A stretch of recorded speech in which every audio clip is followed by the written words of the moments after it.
Because recognition alone is like passive, right? It says, I see you, which is great, but celebration says like, I stand with you, I uplift you, I honor the fullness of your being.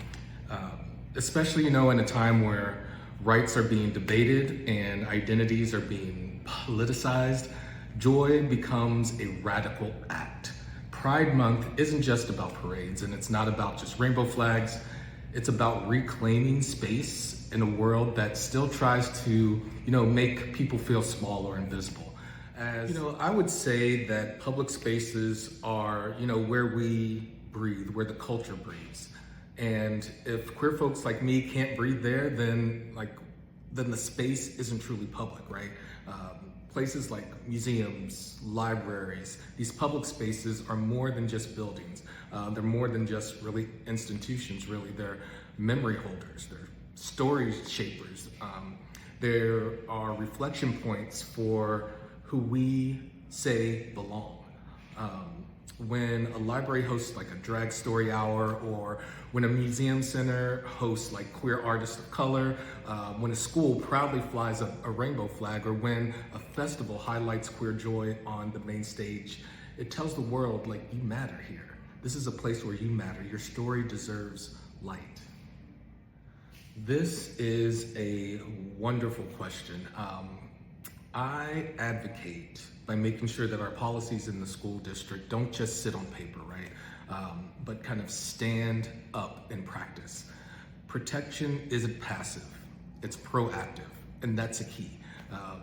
That means pushing for inclusion, pushing for inclusive curriculum, ensuring that our dress codes aren't coded with bias, demanding that, gender neutral restrooms are in place, or holding space for students to safely express who they are without, fearing being erased or punished for it. But I don't really stop at policy. I really push for a culture change. I show up at school board meetings. I speak out when silence isn't really convenient. I make sure that professional development includes, that equity through the queer lens.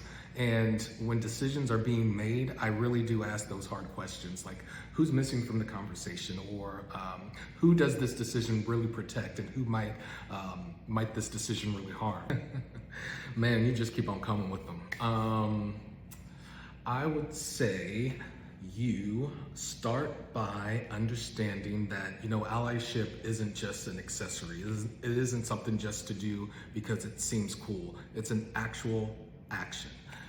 Pride isn't a costume that you put on in June and you take off in July.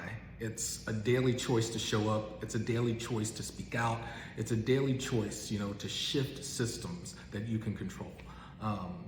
Practicing real inclusion means putting your platform, your policy, and your privilege, putting them all to work, especially when it's uncomfortable, especially when it's, inconvenient, and most importantly, especially when it's unpopular.